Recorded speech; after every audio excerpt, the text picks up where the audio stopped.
Assalamualaikum warahmatullahi wabarakatuh. Kisah 3 bayi ajaib dalam Islam. Biasanya bayi yang baru saja dilahirkan oleh ibunya akan menangis dalam keadaan apapun kecuali pada saat tidur. Entah itu alasan karena lapar, haus, buang air kecil, atau buang air besar. Semua bayi hanya bisa mengekspresikannya dengan satu cara, yakni menangis. Namun ada kisah 3 bayi ajaib dalam Islam yang berbeda dengan bayi biasa. Allah Subhanahu wa Ta'ala menunjukkan kekuasaannya kepada 3 bayi ajaib yang bisa berbicara saat masih dalam gendongan ibunya. 3 bayi ajaib tersebut pernah diceritakan langsung oleh Rasulullah SAW kepada Abu Hurairah radhiyallahu anhu dalam Sahih Al-Bukhari Kitab Ahadisul Anbiya. Berikut adalah kisah ketiga bayi ajaib tersebut. Yang pertama, Nabi Isa alaihissalam. Ketika masih bayi, kisah bayi Nabi Isa tercantum dalam Al-Quran surat Maryam ayat 16-36. Kisah ini dimulai saat Maryam diberi kabar gembira oleh malaikat Jibril bahwa ia akan mengandung seorang anak laki-laki suci. Maryam pun kaget, ia tak habis pikir bagaimana ia bisa mengandung sedangkan disentuh oleh seorang laki-laki saja tak pernah ia rasakan. Tapi bagi Allah Subhanahu wa Ta'ala, tidak ada yang tidak mungkin. Apabila Allah Subhanahu wa Ta'ala telah berkehendak, hal yang tidak mungkin bisa menjadi mungkin. Maryam mengasingkan diri dengan kandungannya itu dari hingar-bingar manusia. Hingga masanya tiba ia merasakan sakit akan melahirkan. Setelah kelahiran Nabi Isa alaihissalam, ia pun membawanya kembali pulang ke kampung halaman. Kedatangan Maryam mendapat cemooh dan cibiran. Orang-orang berkata, "Wahai Maryam, sungguh engkau telah membawa sesuatu yang sangat mungkar. Wahai saudara perempuan Harun, ayahmu bukanlah seorang yang buruk peragainya, dan ibumu bukan pula perempuan pezina." Mendengar hal tersebut, Maryam tak kuasa menantang mereka dan mengusulkan agar bertanya langsung kepada anaknya yang masih bayi bahwa ia bukanlah pezina. "Bagaimana kami akan berbicara dengan anak kecil yang masih dalam gendonganmu?" jawab mereka. Namun Nabi Isa alaihissalam yang masih bayi dalam gendongan Maryam pun dengan izin Allah Subhanahu wa Ta'ala tiba-tiba berbicara, "Sesungguhnya aku hamba Allah Subhanahu wa Ta'ala. Dia memberiku kitab Injil dan dia menjadikan aku seorang nabi. Dan dia menjadikan aku seorang yang diberkahi di mana saja aku berada. Dan dia memerintahkan kepadaku melaksanakan sholat dan menunaikan zakat selama aku hidup, dan berbakti kepada ibuku. Dan dia tidak menjadikan aku seorang yang sombong lagi celaka. Dan kesejahteraan semoga dilimpahkan kepadaku pada hari kelahiranku, pada hari wafatku, dan pada hari aku dibangkitkan hidup kembali." Kisah bayi ajaib selanjutnya adalah bayi pembela Juraij di kalangan Bani Israel. Dikisahkan bahwa seorang laki-laki bernama Juraij salat di musola. Saat menjalankan ibadah sholat, ibu kandungnya datang menemuinya dan memanggil-manggil namanya, "Juraij, Juraij." Meski bimbang untuk menjawab panggilan ibunya atau meneruskan salatnya, akhirnya ia memilih untuk meneruskan salatnya. Sang ibu geram tak mendapati jawaban anaknya yang ia panggil-panggil namanya. Lantaran sudah sakit hati, ibunya Juraij pun berkata, "Ya Allah, jangan engkau matikan Juraij sampai engkau memperlihatkan ia perempuan-perempuan pezina."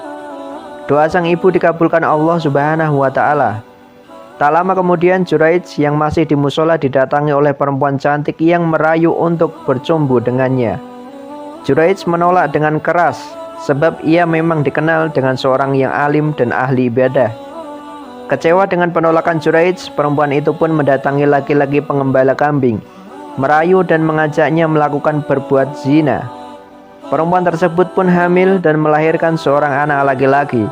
Ia mengaku pada kaum Bani Israel bahwa anaknya tersebut adalah hasil hubungan gelapnya dengan Juraij. Sontak kaum Bani Israel pun marah. Mereka berbondong-bondong menyerbu tempat peribadahan Juraij untuk mereka hancurkan. Mereka tak henti-hentinya mencela dan menghakimi Juraij.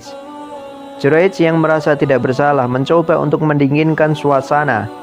Segera Juraij mengambil air wudhu dan melaksanakan sholat, meskipun musolanya sekarang telah hancur lebur. Juraij pun mendatangi bayi kecil yang dituduh sebagai anaknya dan bertanya, "Siapa bapakmu?" Atas izin Allah Subhanahu wa Ta'ala, kepada hambanya yang soleh.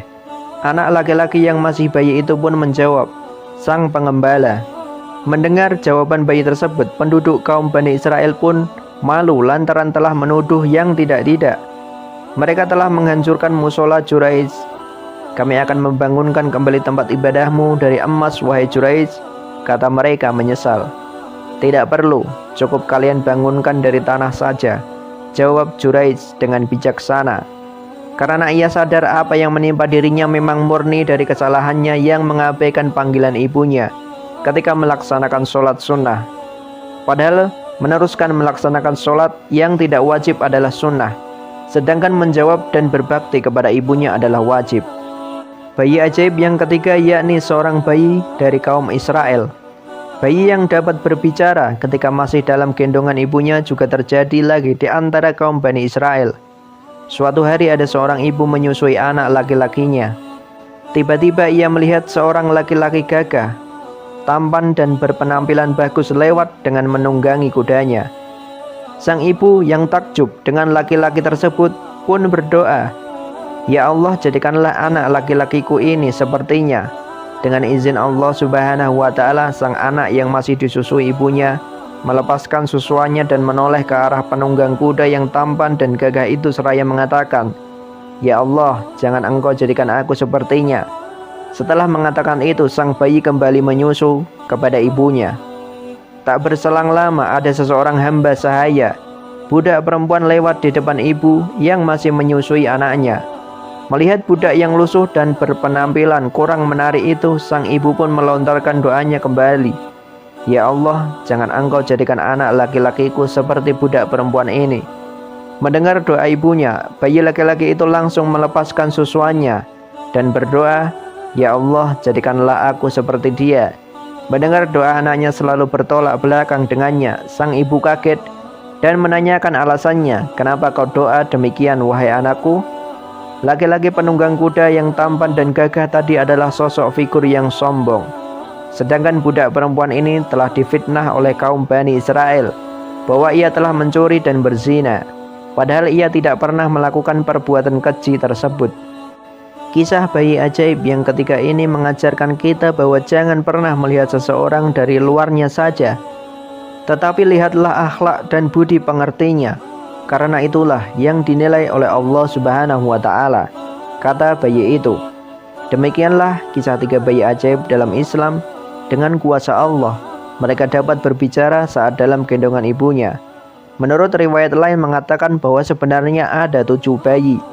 Bahkan riwayat lain yang mengatakan menyebutkan 11 bayi yang dapat berbicara. Wallahu a'lam bishawab. Semoga bermanfaat.